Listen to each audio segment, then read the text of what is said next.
해피 이스터. 다시 한번 해피 이스터. 예수님 살아나셨습니다. 오늘 말씀의 제목은 살아나셨느니라 라는 주제로 말씀을 같이 나누도록 하겠습니다. 인생에는 크고 작은 고난들이 많이 있습니다. 또 인생에서 잠 못 자게 만드는 그 고난의 밤들이 있어요. 남들은 다 잠을 자는데 잠을 잘 수 없는 그런 고통, 남이 알아주지 않는 것도 많이 있습니다.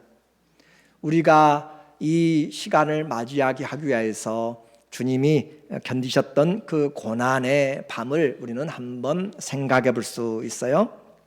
긴 어둠의 시간이었고 고난 주간에 주님은 자기 사랑한 자들을 위하여서 종이 되어서 발을 씻기시고 섬겼습니다. 그리고 겟세마네에서 땀방울이 핏방울이 되기까지 그렇게 모든 마음을 쏟아서 하나님께 기도하였던 그 처절한 기도의 시간이었어요.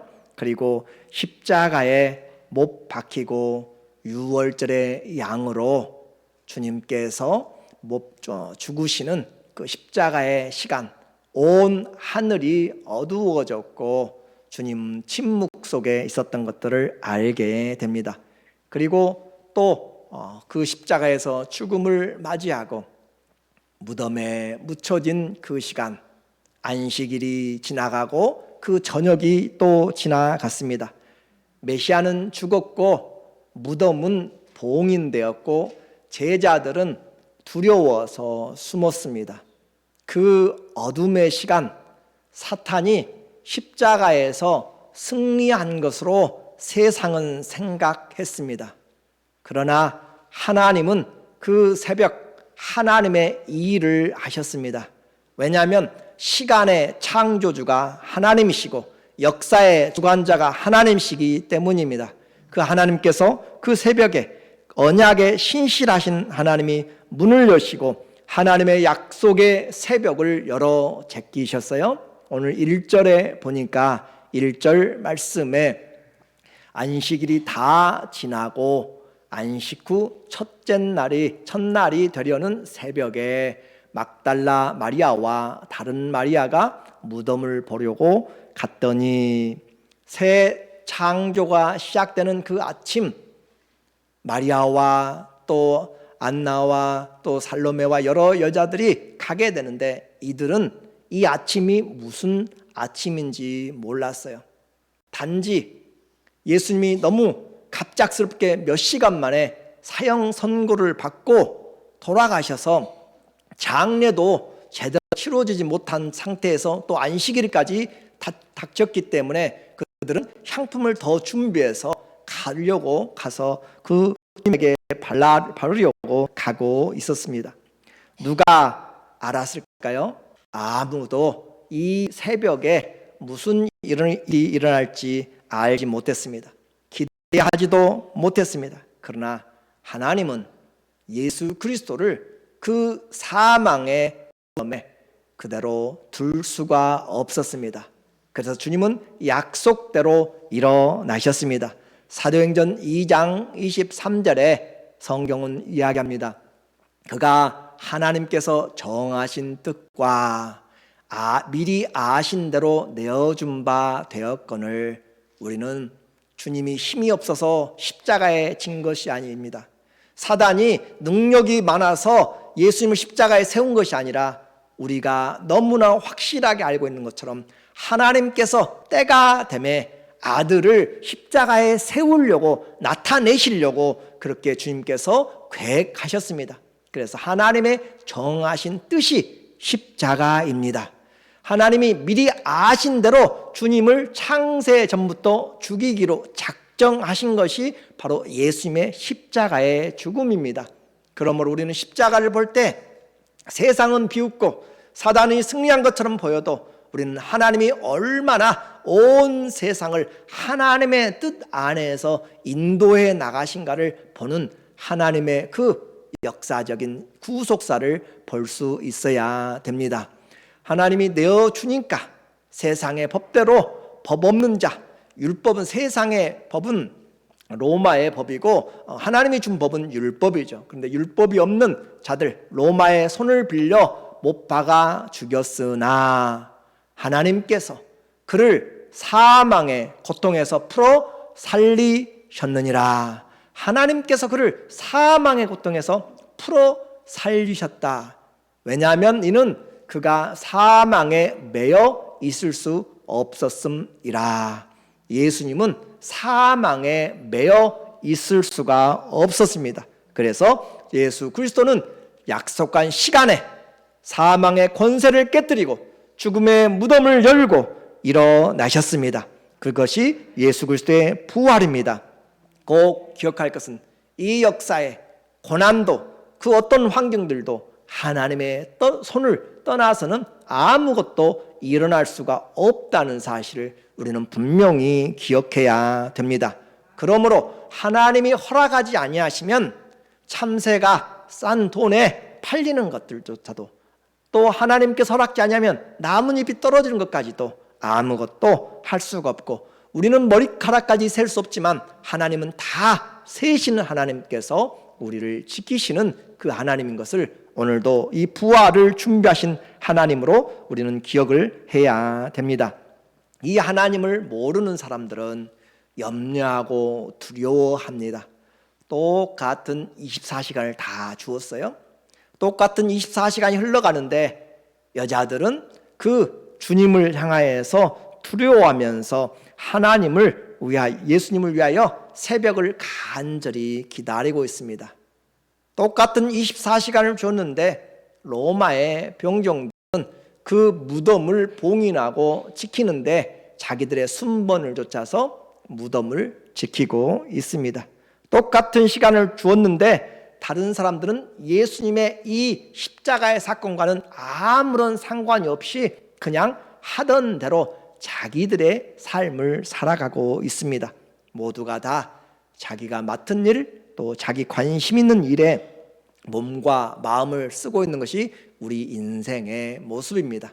그런데요, 주님은 그렇게 우리가 살지라도 한 번 죽는 것은 사람에게 정한 것이고 그 후에는 반드시 심판이 있다라고 하는 그 말씀으로 우리의 삶이 주님 앞에 올바로 살아가기를 원하는 것이에요. 오늘 우리가 보게 될 것은 먼저 이 살아가는 사람들 중에서 여자들, 사랑이 많은 여자들을 오늘 보도록 하겠습니다.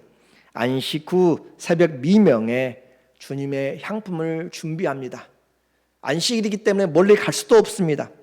그러면서 미리 그 전에 준비하면서 큰 돌이 굴려져 있습니다. 장정 서너 사람이, 네다섯 사람이 굴려야만 그렇게 굴릴 수 있는 그런 돌이 입구를 막고 있어서 그는 가서도 어떻게 할지 알지 못합니다. 또 그들에게 두려움이 있습니다. 로마인들이 그것을 지키고 있다는 사실입니다. 오늘 아침에도 같이 제가 차로 같이 오시는 집사님을 통하여서 같이 이야기하면서 예수님이 십자가에 돌아가실 때는 영광스러운 왕으로 돌아가신 것이 아니고 반역죄로 십자가를 지셨습니다. 유대인의 왕이라고 하는 것은 로마에게 반역하는 것이기 때문에 죽임을 당하고 또 신성 모독죄로 죽임을 당했어요. 그것도 지금 로마 군병들이 지키고 있고 그 죽음조차도 하나님이 십자가에 달린 자마다 저주를 받은 자라라고 하는 그 저주에 십자가를 지시고 죽었습니다. 그곳에 갔다가 괜히 꼬투리 잡고 트집 잡아서 삶이 고통당할 수도 있는데 이 여인들은 그 고통보다도 예수님을 사랑하는 것이 더 컸습니다. 예수님을 사랑하는 것이 더 컸기 때문에 그 두려움을 이겨내고 갔습니다. 또 사랑하니까 그 문을 어떻게 열지는 자기들은 할 수 없을지라도 새벽이기 때문에 어떻게 도움도 구하지를 못합니다. 그러나 사랑하기 때문에 일단 가는 것입니다. 한번 생각해 보세요. 사랑은 나를 가만히 있지 못하게 합니다. 여러분이 사랑하니까 어린아이를 키울 때 잠이 그렇게 쏟아지고 한밤중에도 아이가 버티면 사랑하니까 일어나서 먹이고 또 갈아주고 합니다. 사랑하니까 가만히 있지를 못해요. 사랑은 이 일을 하게 만듭니다. 사랑은 장애가 있어도 국경을 뛰어넘어서까지 장애를 이겨냅니다. 내가 사랑을 위해서 또 찾고 또 무엇을 할 것인가 보는 것이 사랑의 힘입니다. 그래서 진정한 사랑은 두려움이 없나니라고 이야기합니다. 사랑할 때 두려움을 이겨내는 것이에요. 조국을 사랑하는 사람들은 죽음을 두려워하지 않고 자기의 희생을 그렇게 합니다. 마찬가지로 주님을 사랑하는 자들은 주님을 위해서 우리의 모든 것들을 주님 앞에 주님의 것으로 그렇게 하는 것이에요. 사랑하는 것은 행동하는 것입니다. 사랑할 때는 움직일 수밖에 없어요. 오늘 한번 생각해 보세요. 내가 왜 가만히 있습니까? 사랑이 식어졌기 때문이며 아니면 사랑을 알지 못하기 때문입니다. 진정한 사랑은 나를 움직이게 만듭니다. 예수님을 사랑하는 사랑이 컸기 때문에 군병들이 있고 자기가 인생이 어떻게 될지 모르고 가서 돌을 어떻게 굴려야 될지 그 장담을 하지 못해도 사랑하니까 내가 할 수 있는 것을 가지고 가는 것입니다. 예수님의 사랑이 세상보다 큰 우리 모두 되기를 원합니다. 여자들은 그렇게 하였고 하나님은 하나님의 일을 하십니다. 지진이 일어납니다. 막혔던 그 돌 무덤 그리고 그 돌을 인으로 쳐서 묶어놓았던 로마인들의 그 인이 깨지고 무덤이 열렸습니다. 천사가 돌 위에 앉아 있습니다. 이 놀라운 체험은 그 자리에 있던 사람들이 경험할 수 있었습니다. 똑같은 경험들을 똑같은 기적들을 보아도 한 사람은 믿음으로 가고 한 사람은 의심으로 두려움으로 가게 됩니다. 2절에 보니까 오늘 본문 2절에 안식 후 첫날 매우 일찍이 해 돋을 때 그 무덤으로 가며 여자들이 가면서 걱정하는 거죠. 서로 말하되 누가 우리를 위하여 무덤 문에서 돌을 굴려 주리요. 그렇게 이들은 갔고 이제 하나님이 하신 일입니다. 오늘 2절부터 보니까 2절에 다시 2장 2절부터 4절 넘겨주시면 큰 지진이 나며 주의 천사가 하늘로부터 내려와 돌을 굴려내고 그 위에 앉았는데 지진이 일어났고 또 하나님께 돌을 굴려내셨습니다. 그 형상이 번개 같고 그 옷은 눈같이 희건을 지키던 자들이 그를 무서워하며 죽은 사람과 같이 되었더라. 하나님이 하시는 일, 군인들은 전쟁에 익숙한 사람들입니다. 언제든지 전쟁에 가야 되는 사람들이고 이들은 지금 로마의 군병들이 유대까지 파견 나와 있는 디플로에 되어 있는 사람들입니다. 그럼에도 불구하고 하나님의 그 하시는 일에 그들은 죽은 사람같이 거의 움직일 수 없는 자같이 마비된 것처럼 될 수밖에 없었습니다. 하나님이 하시는 일입니다. 세상에서 우리는 열심히 일을 해야 됩니다. 그러나 일평생 수고했는데 헛된 일이라면 그것은 너무나 아쉽고 안타까운 일입니다. 그들은 헛된 무덤을 지켜놓았습니다. 솔로몬도 그의 인생을 통하여서 다 살아보니까 헛되고 헛되다라고 이야기합니다. 열심히 일했지만 주님이 심판대 앞에서 우리에게 찾으시는 열매가 없으면 다 빈 껍질 인생을 산 것입니다. 주님 앞에서 하나님이 원하시는 열매, 그 열매가 진정한 삶이에요. 주님이 지키시는 삶. 그래서 주님이 가정을 지키지 아니하시면 우리가 가정을 세우는 것이 다 헛되고 주님이 여호와께서 성을 지키지 아니하시면 파수꾼에 깨어 있어서 경성함이 허사라라고 하는 것처럼 하나님 없이 아침부터 저녁까지 열심히 하고 있다면 그것은 우리는 헛된 일에 분유한 자들이 될 수가 있습니다. 제가 말씀드리는 것은 성과 속의 이원론이 아닙니다. 예수님에게 그냥 직접 드려진 것만 주님의 것이고 내 세상 일은 가치가 없는가 그 말이 아닙니다. 우리는 성경적으로 이해를 해야 됩니다. 우리의 사는 목적을 말합니다. 그래서 살아도 죽어도 우리가 주님의 것이고 로마서 14장 9절의 말씀이죠. 또 먹든지 마시든지 무엇을 하든지 다 하나님의 영광을 위하여 살아. 고린도전서 10장 31절의 말씀이죠. 우리에게는 우리의 삶 전체가 주님이 목적이 되기 때문에 내가 열심히 일을 하고, 내가 또 드라이브 하는 사람들은 열심히 운전을 하고 성실하게 우리의 삶 가운데서 일하는 것이 주님을 위하여서, 먹는 것까지도, 운동하는 것까지도, 공부하는 것까지도 다 주님이 목적이 될 때 우리는 하나님과 관계가 있는 것입니다. 그래서 주님은 먼저 너희는 그분의 나라와 의를 구하라 라고 이야기합니다. 모든 일이 하나님 앞에 있지만 주님 앞에서 주님의 뜻인가 아닌가를 잘 분별을 해야 되는 거예요. 영적인 존재가 있습니다. 우리 크리스찬들은 많은 이런 부분들을 놓치고 있어요. 알면서도 놓칩니다. 영적인 존재, 천사가 있습니다. 물론 귀신들도 있습니다. 성경의 역사잖아요. 그래서 이와 같이 영적인 천사가 나타나고 무덤이 열렸는데 중요한 것은 예수님의 시체가 보이지 않습니다.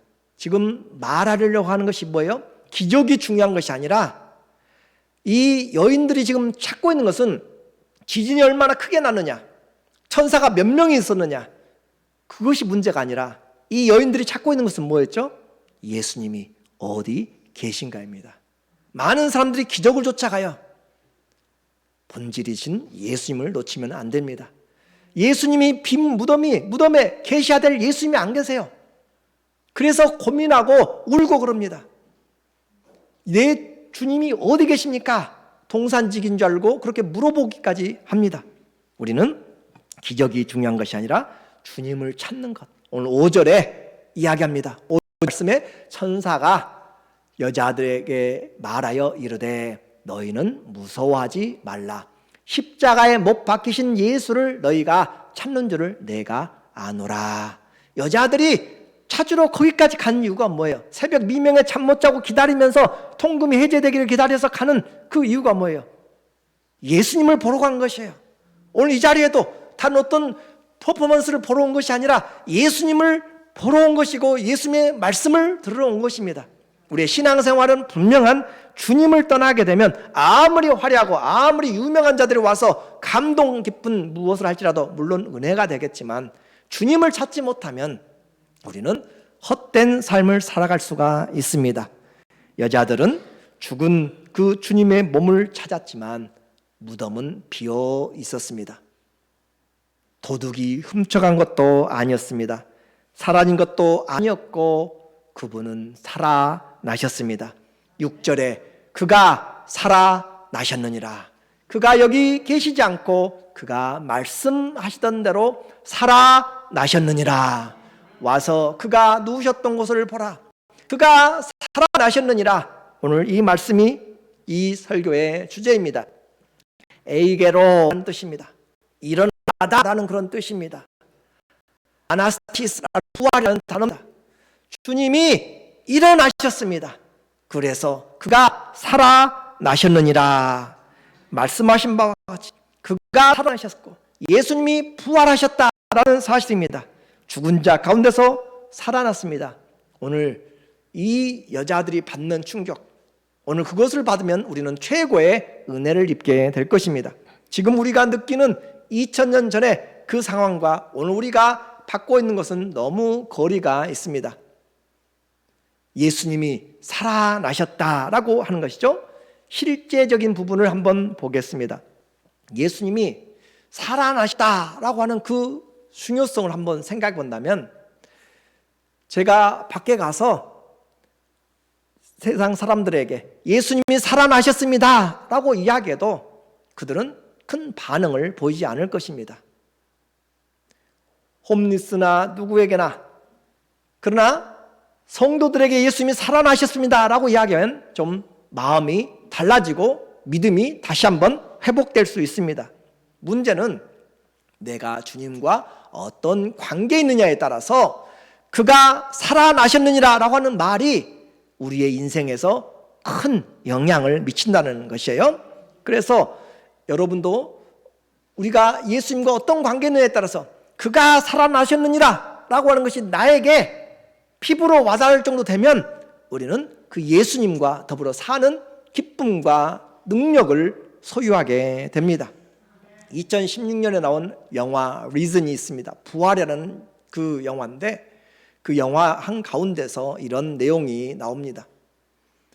총독 빌라도에게 이 예수님의 시체가 사라졌다라는 보고가 들어오고 부활했다는 그런 보고가 들어옵니다. 그래서 호민관이 가서, 클라비우스 호민관이 가서 보고를 하는 것이에요. 예수가, 그 사람이 없어졌습니다. 가서 찾아봐라. 그렇게 이야기하면서 그가 살아났다고 이야기합니다 라고 이야기하니까 빌라도의 대답이 그가 살았으면 내가 다시 죽이면 되지 라고 이야기합니다. 그가 살았으면 내가 다시 죽이면 되지. 그게 사실인지 모르지만 그러나 우리가 말하는 것은 뭐예요? 그에게 예수가 살아나셨다라고 하는 것은 자기의 지위를 흔드는 것이고 자기 통치의 능력을 의심하게 되고 자기 유익이 끊어지는 것이지 예수님이 살아났다는 것하고 자기 인생하고는 자기하고 직접적인 그것은 큰 문제가 되지 않고 오히려 예수님이 살아났다는 것이 어떤 것이에요? 기쁨이 아니라 위기입니다. 위기. 그러나 여자들에게 예수님이 갑자기 그 발까지 씻겨주시고 겟세마네에서 그렇게 기도하시던 주님이 그냥 몇 시간 만에 죽음으로 돌아왔을 때 감당하지 못할 때 그런데 그 주님이 살아나셨느니라 할 때는 그들에게는 모든 것이 변화되는 것입니다. 그래서 그들은 이제 산 사람을 더 이상 무덤 속에서 찾지 않습니다. 그렇죠. 예수님이 살아나셨는데 무덤 속에서 찾을 필요가 없습니다. 무덤 때문에 울 필요가 없습니다. 예수님은 무덤 가운데 계시지 않습니다. 예수님이 살아나셨다라고 하는 것은 그들은 이제 주님을 만날 수 있다는 것입니다. 더 중요하게 한번 생각해 볼까요? 예수님이 살아나셨다라고 이야기한다면 이 모든 것이 사실이네? 그러면 주님이 말씀하신 것은 전부 다 이루어지네 라고 하는 인생을 거기다 올인할 수 있는 것이 바로 예수님이 살아나셨다라고 하는 내용입니다.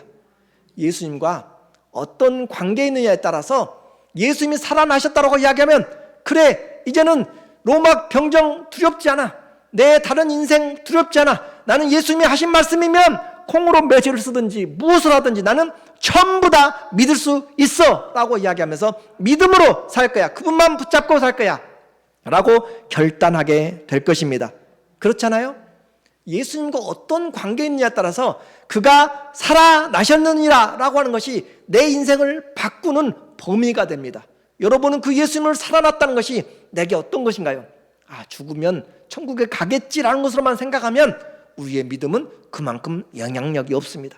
그러나 그 부활하시고 살아나신 주님이 제자들의 인생을 바꾼 것처럼 오늘도 나에게 다가와서 주님이 내가 살아났느니라 라고 이야기한다면 오늘 우리의 삶은 주님과 함께 사는 삶으로 소망의 시간이 될 것입니다. 천사의 선포는 예수님과 어떤 관계였는가, 누가 되었던지 그가 살아나셨느니라 라고 이야기하면 안 믿는 사람들은 예수님에 대해서 더 철벽을 칠 수가 있고 믿는 사람들은 그 주님을 더 사랑할 수 있습니다. 빌라도나 군병들은 또 그 당시 로마의 유대 지도자들은 예수님을 찾는다면 그들은 못 찾게 하려고 어떻게든지 이 소문을 거짓으로 만들려고 예수님을 찾지 못하게 하려고 그렇게 허위 사실로 만들고 믿지 못하게 만들고 다시 만난다면 정말로 죽여 없애야만 그들이 주님을 대하는 태도입니다. 그러나 반대로 주님을 사랑한 자들은 이제까지의 그 말씀이 진실이었기 때문에 목숨 걸고 뛰어드는 것입니다. 주님 말씀만 하옵소서. 내게 모든 것이 그래서 내가 사나 죽으나 주님의 것입니다.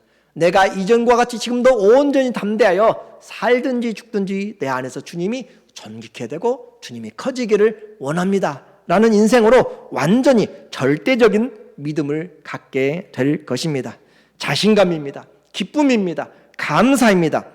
영광입니다. 그 주님 살아나셨느니라 라고 외친 그 천사의 목소리가 오늘도 성경을 통하여서 우리에게 살아나셨느니라 라고 그렇게 말합니다. 그 예수님의 부활은 나에게 무슨 의미가 있습니까? 나에게도 내 인생도 올인할 수 있는 그런 주님의 부활의 신앙이 되면 좋겠습니다. 이제 부활의 주님의 입장을 한번 보겠습니다. 예수님이 부활하셨어요? 그 부활의 입장을 천사들이 이야기합니다. 7절에 보니까 7절 또 빨리 가서 천사가 하는 말이에요. 여자들에게 그의 제자들에게 이르되 그가 죽은 자 가운데서 살아나셨고 너희보다 먼저 갈릴리로 가시나니 거기서 너희가 배우리라 하라. 보라 내가 너희에게 일렀느니라 하거늘 그 여자들이 무서움과 큰 기쁨으로 빨리 무덤을 떠나 제자들에게 알리려고 어떻게 갔어요? 어정어정 갔죠? 어떻게 갔어요? 걸음만 날살려라고 열심히 뛰어갔어요. 열심히. 부활의 기쁨, 저는 이것을 부활의 달리기라고 표현을 하고 싶은데 오늘 이 주님은 부활하신 주님은 여자들에게 이야기하도록 말합니다. 가서 제자들에게 그가 죽은 자 가운데서 살아났고 내가 갈릴리에서 너희를 보리라 라는 메시지를 지금 천사들이 하고 있습니다. 다시 말하면 내 길로 나오라 라는 것이죠. 나와 함께 하자라고 주님이 초대하고 있습니다. 이 말씀을 들었어요. 그 여인들이 정신이 지금 없습니다. 그렇죠? 이제까지 경험해보지 못한 일이 지진과 천사들과 예수님의 부활의 그 이야기를 들었습니다. 이 소식을 알리러 달려갑니다. 아마 이때 이 달리기 속도를 쟀으면 세계 신기록을 아마 세웠을 것 같아요. 무슨 생각인지 전혀 할 틈도 없습니다. 어안이 벙벙한 채 발은 달리는데 마음은 조급합니다. 조금이라도 빨리 달려가고 싶은 여러분이 꿈속에서 두려울 때 발이 안 떨어지잖아요. 이들이 기쁨으로 발이 떨어지잖아요. 뭔지 몰라도 지금 제대로 생각하지도 못하는데 분명한 것은 그분이 살아나셨다라는 것과 그분이 갈릴리에서 보자라고 하는 약속이에요. 그래서 그 말씀을 가지고 지금 가지고 갑니다. 뒤를 돌아볼 염려 그 필요도 없이 열심히 뛰어갑니다. 부활의 기쁜 소식을 가지고 달려가는 발걸음, 그 기쁨은 누가 뭐라고 해도 바꿀 수가 없습니다. 달리면서 생각하는 것이 주님이 살아나셨어. 주님이 다시 살아났다니까. 주님이 살아나셨어 라고 그렇게 이야기하면서 주님이 무덤에 안 계셔. 이 벅찬 가슴을 가지고 뛰어가는 것이에요. 여러분의 인생에서 기쁜 소식이 얼마나 있었어요? 이 기쁜 소식, 만약에 과거에 급제했다면 그 소식을 전하러 산골에 있으라도 한양에서부터 시간만 된다면 얼마나 빨리 뛰어가겠어요. 그렇죠? 최대한 빨리 가서 알려줘야 되잖아요. 그와 같이 이 기쁜 소식을 알리려고 전쟁에서 승리함으로 달려왔던 그 마라톤의 군인의 그 이야기처럼 우리는 이 부활의 소식을 지금 이 여인의 마음을 본다면 예수님의 부활이 어떤 의미인가를 보게 됩니다. 그렇게 바쁘게 열심히 달려가는데 거기에는 예수님의 이모도 있었고 그러니까 나이가 좀 중반도 있어요. 열심히 뛰어가는데 누군가 가로막아 섭니다. 잠깐 이야기를 해요. 보니 예수님입니다. 9절에 보니까 말씀하세요. 9절 예수께서 그들을 만나 이르시되 평안하냐? Peace be to you. 평안하냐? 주님이 묻습니다. 정말 평안이고 뭐고 할 것 없이 그냥 긴장되고 두렵고 뭔가 모든 것이 지금 제정신이 아닌데 주님이 지금 굿모닝 하고 있는 것 같아요. 주님이 잘 있었느냐라고 묻는 것 같아요. 그래서 주님이 오늘 그 달려가는 심령 위에 주님이 지금 말씀하고 있습니다. 오늘 우리에게 주님이 찾아오셔서 두렵고 떨리는 가운데 주님이 이야기하세요. 다시 한번 우리에게 포인트합니다. 부활의 소식 좋아요. 가서 전해줘야 돼요. 그런데 우리에게는 부활의 소식 전하는 것도 중요하지만 더 중요한 것이 뭐예요? 주님 자신입니다. 기적보다 더 중요한